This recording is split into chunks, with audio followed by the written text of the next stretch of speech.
How's it going, everyone? It's Sam. We just had a record-breaking day. We have a lot of news happening, even since my last video. We have new trillion-dollar companies saying that they might start offering Bitcoin ETFs to their clients. We have countries possibly buying. We have some rumors going out there from very famous investors, very famous people in general, talking about what's happening behind the scenes. We have records being set for Bitcoin ETFs. If you haven't seen any of the other videos today, stay through to this one because this one is the Mac Daddy. This is the one that you need to be paying attention to. Of course, if you haven't already signed up underneath the video with Margex, try it out. It's not right for everyone to leverage trade, but I would highly suggest getting another account somewhere else to trade with, to buy with, besides just Coinbase, for example, because Coinbase had some issues today. They showed balances of zero. Even now, I'm trying to withdraw some cash that's in there, just like a normal activity for me, and it won't let me withdraw, even though the app is now showing my correct balances. So I think this is a time where you do want other exchanges set up, for example, Margex or Blowfin. I'll also put a link down there to CoinW as well. This is Blowfin here, but CoinW as well. They have spot trading and they also have leverage trading. I'm going to do a full video tutorial on them probably in the next few days, but highly suggest having multiple exchanges set up. Get ready because this is just the beginning. Like, we're not even at all-time highs and Coinbase is screwing up. Now, a lot of apps went down. I saw Kraken, KuCoin, Binance, Coinbase. They're all having issues. Brian Armstrong explains why this is. He said, we modeled a 10x surge in traffic and load tested it. This exceeded that number. So they had over 10 times the volume or the people getting into the app to trade crypto. They say it's expensive to keep services over provisioned, but we'll need to keep working on auto scaling solutions and killing any remaining bottlenecks. And we keep on talking about how retail's not back, but it looks like they're coming back from 11 p.m., 11:30 or midnight, whatever time this is, to then 12:30, so like 12 hours later. Search volume for Bitcoin 5x'd. Now it's coming down a little bit, but still high compared to where we've been in the past. So retail is getting interested again. You can see it in views. And I've said this is going to happen because we keep on breaking all-time highs. Canadian dollars. Bitcoin hit an all-time high in Canadian dollars today. Bitcoin hit an all-time high in the euro today. And you can just scroll down. Like, it doesn't matter. There are so many countries that's hitting all-time highs, and it doesn't matter where you're really looking. It's probably close to an all-time high or hitting an all-time high. India, South Korea, Australia, Malaysia, Chile, Philippines. It's going to hit all-time highs more and more. And as I've said in the past, as Bitcoin moves up, it hits all-time highs in more currencies. This is circulated around and people feel FOMO. Then they buy because the price hits an all-time high in new currencies and so on. Like, it continues to happen where people feel more and more FOMO, which causes them to buy, which causes price to go up, which causes more people to feel FOMO. Keep in mind, though, we had a lot of people taking profits today. Like, there's a lot of selling right now. There's a lot of buying, more buying today than selling because Bitcoin is up at $60,000, right around $60,000. But there are a lot of people selling as well. Lettuce Hand sent the highest ever recorded $3 billion of profit to exchanges when Bitcoin passed 57,000. So Bitcoin passed 57,000 and then a ton of people took profits, and then it went up another $7,000 because it went up to 64,000. Just shows how big the buying demand is currently. We breezed right through to 58K, 59K, 60K, 61, 62, 63, and then got rejected at 64. Basically, the all-time high of the first peak of last cycle. So the second highest point we'd really ever been to, we got rejected by that, but it's okay. There are a lot of liquidations happening right now.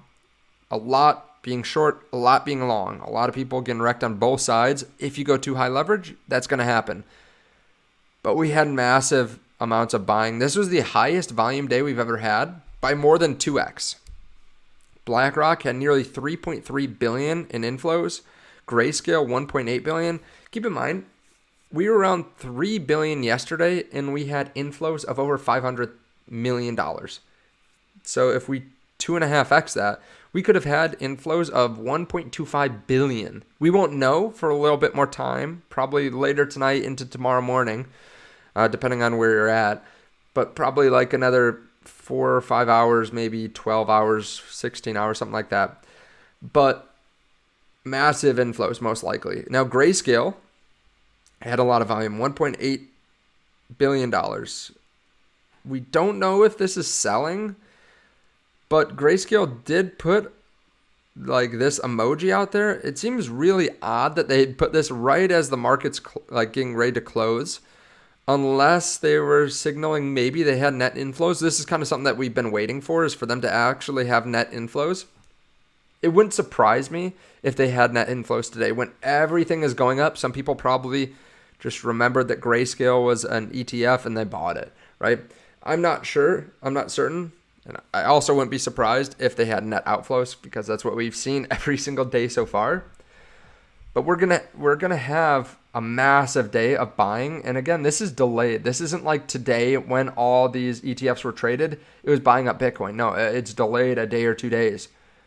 So we're most likely going to have a lot of Bitcoin bought. And Morgan Stanley, one of the largest investing companies in the world, one of the largest institutions in the world, says its funds may buy Bitcoin indirectly through investing in Bitcoin ETFs. They don't have their own ETF, but they say that they may start letting funds buy it.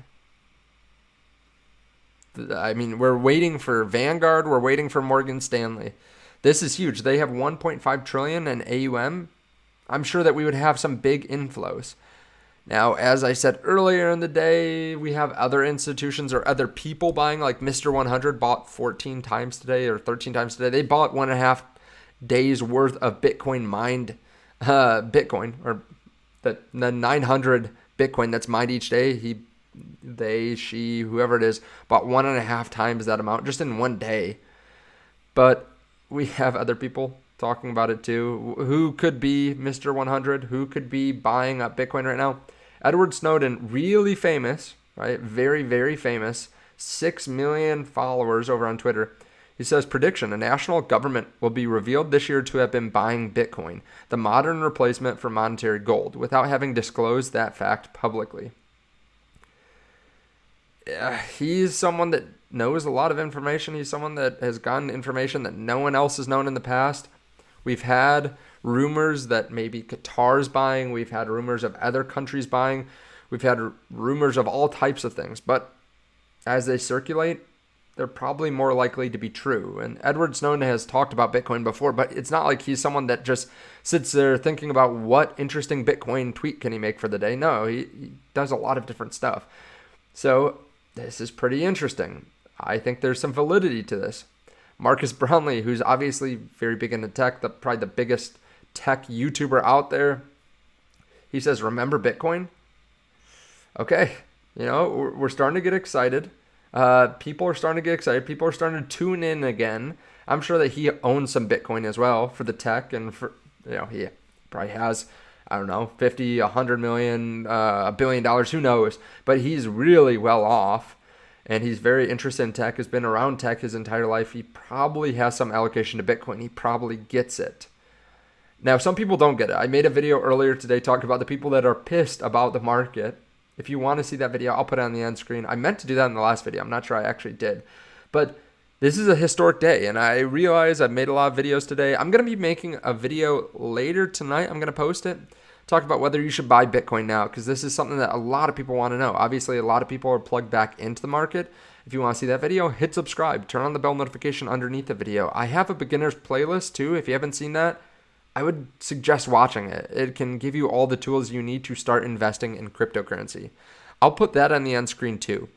Thank you so much. Check out the links underneath the video to Margex, to Blowfin, to CoinW. Be careful out there. Take your security very seriously right now. Make sure you have your assets spread. Remember, not your keys, not your coins. You need somewhere to trade. You need somewhere to exchange crypto, but the majority of your stack should probably be off exchanges in some kind of cold storage wallet.